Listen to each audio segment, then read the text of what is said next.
अस्सलाम वालेकुम तमाम सुनने वालों को नैना वॉइस की जानिब से खुशामदीद। उम्मीद करती हूँ कि तमाम सुनने वाले खैरियत से होंगे। पेश खिदमत है डोगो फाइटर्स। तो उस शैतान ने धोखा किया है, मैं उसकी बोटियां उड़ा दूंगा। वो अब मुझसे बचकर नहीं जा सकता। मैं अब उसे तो क्या, उसके पूरे मुल्क को मिज़ाइलों और बमों से उड़ा दूंगा। मैं इंतकाम लूँगा, भयानक इंतकाम। मैं जनरल बार्टर हूँ। जनरल बार्टर हिज़यानी अंदाज में चीख चीख कर बोली चला जा रहा था। इमरान ने अपने ट्रांसमीटर की साइड में मौजूद एक बटन दबा दिया। जनरल बार्टर, मैं इमरान बोल रहा हूँ। तुमने देख लिया मुआहिदा तोड़ने का अंजाम। तुम अगर मुआहिदे पर कायम रहते तो तुम्हारे आदमी बच जाते, लेकिन रेड पॉइंट फिर भी तबाह हो जाता, क्योंकि मुझे मालूम है कि उसकी तबाही के बगैर डोगो फाइटर्स वाली तुम्हारी भयानक साजिशों का खात्मा नहीं हो सकता था। मैंने वेपन हाउस में मौजूद डायनामेट स्टिक्स पर वायरलेस कंट्रोल चार्जर नहीं लगाया था, बल्कि उसके साथ टाइम बम लगाकर उसे एंटी क्लॉक कर दिया था। एंटी क्लॉक होने से सारा चक्कर उल्टा चल पड़ता है। अगर उसे ना छेड़ा जाता तो 4 घंटों बाद वो खुद ब खुद फ्यूज़ हो जाता, और अगर उसे ऑफ़ किया जाता तो वो फ़ौरन ही चार्ज हो जाता। मुझे वेपन हाउस में कुछ वक्त इसलिए लग गया था कि मैंने वहाँ मौजूद जदीद टाइम बम को खोलकर उसकी सेटिंग उल्टाई थी।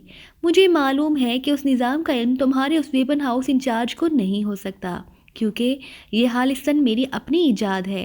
इसके अलावा भी मैंने एक और डायनामेट स्टिक्स बंडल को वायरलेस कंट्रोल से चार्ज करके अलहदा छुपाया था।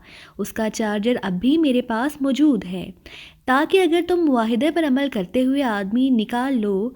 जाहिर है इसमें 4 घंटे तो लग ही जाने थे, तो फिर मैं उस चार्जर की मदद से तुम्हारा अड्डा तबाह कर देता। लेकिन तुमने मुआहिदे की खिलाफ वर्जी करते हुए आदमी निकालने की बजाय इंचार्ज को स्टिक्स हटाने का हुक्म दिया। ये इस हुक्म का नतीजा है कि रेड पॉइंट तुम्हारे आदमियों समेत तबाह हो गया है। जाहिर है उस अहमक इंचार्ज ने उसे आम सा टाइम बम समझते हुए ऑफ कर दिया होगा, और ऑफ होते ही डायनामेट फट गया, और जिस कदर असलहा तुमने मजलूम सियाफामों के कत्लेआम के लिए इकट्ठा किया था वो सारा फट गया। और चूंकि तुमने मेरे मुल्क के खिलाफ अपने नापाक इरादे का इजहार किया है, इसलिए अब तुम्हारी मौत भी मुकर्रर हो चुकी है। तुम्हारे पास जो चार्जर है वो चार्जर नहीं है, वो भी वायरलेस कंट्रोल स्पेशल बम है। ये भी मैंने तुम्हारे ही वेपन हाउस से हासिल किया था। अब वो चार्जर जिससे मैंने रेड पॉइंट तबाह करना था, वो अब तुम्हारे पास मौजूद इस बम को चार्ज करेगा, और नतीजा ये कि तुम अपने नापाक इरादों समेत हमेशा हमेशा के लिए ख़त्म हो जाओगे। सुन रहे हो तुम जनरल बार्टर? अगर तुम जनरल बार्टर हो तो मेरा नाम भी अली इमरान है। मुझे यकीन है कि तुम्हारी रूह भी इस नाम से हमेशा लरजती रहेगी, over and for ever over. Imran ने कहा, और साथ ही जेब में मौजूद दूसरा हाथ बाहर निकाला। उसमें वही चार्जर मौजूद था जो उसने पहले अपने साथियों को दिखाया था। इसका बल्ब जल रहा था। शायद इमरान ने गुफ्तगू के दौरान ही उसे ऑन कर दिया था। बाहर हाथ निकालते ही उसने उस पर मौजूद सुरह रंग का बटन दबा दिया। दूसरे लम्हे ट्रांसमीटर में से एक खौफनाक धमाके की आवाज़ के साथ ही जनरल बार्टर की चीख भी सुनाई दी, और फिर खामोशी छा गई। इमरान ने हाथ में पकड़ा हुआ चार्जर, जिसका जलता हुआ बल्ब अब बुझ चुका था, बड़े बेनियाजाना अंदाज में एक तरफ उछाल दिया। ट्रांसमीटर ऑफ करके अपनी जेब में डाल लिया। जूलिया समेत सारे साथियों के चेहरे देखने वाले थे। वो इमरान को मुसलसल ऐसी नज़रों से देख रहे थे जैसे वो इंसान की बजाय किसी माफूकुल फितरत चीज़ को देख रहे हों। ये चक्कर तो मुकम्मल हो गया जूलिया। डोगो फाइटर्स अपने अड्डों और आदमियों समेत हमेशा के लिए दफन हो गए, और नीमिया के मजलूम सियाफाम बाशिंदों पर टूटने वाली क़यामत अपनी मौत खुद मर गई, और उन पर क़यामत तोड़ने वाला जनरल बार्टर भी अपने अंजाम को पहुंच गया। अब नीमिया में होने वाले इंतखाबात और नीमिया की आज़ादी को दुनिया की कोई ताकत नहीं रोक सकती। जोसेफ का मसला भी बाशुआ दरख्त वाले पानी ने पूरा कर दिया, लेकिन वो हमारे इकट्ठे मरने वाला मसला वैसा ही रह गया। उसका क्या होगा?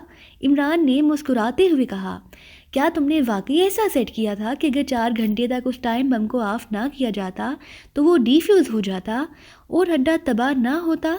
या तुम उस जनरल बार्टर को चक्कर दे रहे थे? जूलिया ने सर झटकते हुए कहा, नहीं, मैंने उसे कोई चक्कर नहीं दिया। मैं शरीफ आदमी हूँ। जो मुआहिदा करता हूँ उसे अपनी तरफ से नहीं तोड़ता। तो बेशक आजमा कर देख लो। इमरान ने बड़े संजीदा से लहजे में कहा। क्या मतलब? کیا آزما کر دیکھ لوں؟ جولیا نے حیران ہو کر پوچھا۔ معاہدہ؟ شادی بھی تو ایک معاہدہ ہی ہوتا ہے نا؟ بے شک شوہر کے لیے تو جوتے کھانے کا معاہدہ ہوتا ہے، پھر بھی میں معاہدہ کرنے کے لیے تیار ہوں۔ ہاں یہ بات دوسری ہے کہ تنویر مجھ سے معاہدہ کر لے کہ میری جگہ جوتے وہ کھایا کرے گا، ایسی صورت میں میرا وعدہ کہ تمہیں مضبوط سے مضبوط جوتے خرید کر دیتا رہوں گا، کیوں تنویر، ٹھیک ہے نا؟ کرتے ہو معاہدہ؟ عمران نے کہا۔ بکواس مت کرو، مجھے کیا ضرورت تم سے معاہدہ کرنے کی؟ تنویر نے انتہائی بگڑے ہوئے لہجے میں کہا۔ چلو جولیا سے براہ راست معاہدہ کر لو، مجھے پھر بھی کوئی اعتراض نہیں، میں اپنے وعدے پر بھی قائم رہوں گا، چاہے مجھے ٹائر سیول جوتے ہی کیوں نہ لے کر دینے پڑیں۔ عمران نے مسکراتے ہوئے جواب دیا اور جنگل کا وہ حصہ بے اختیار کہکہوں سے گونج اٹھا۔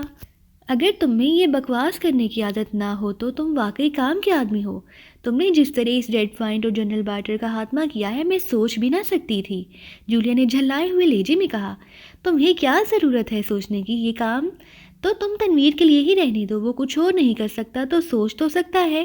اب یہ اور بات ہے کہ سوچ ہی سوچ میں اسے 6-7 چیاؤں بھی سوچ لیے ہوں گے، عمران نے سر ہلاتے ہوئے کہا، اور فضا ایک بار پھر بے اختیار کہکہوں سے گونج اٹھی، جبکہ جولیا نے بے اختیار شرم کے مارے منہ دوسری طرف پھیر لیا اور تنویر کا چہرہ غصے سے پھڑکنے لگا تھا۔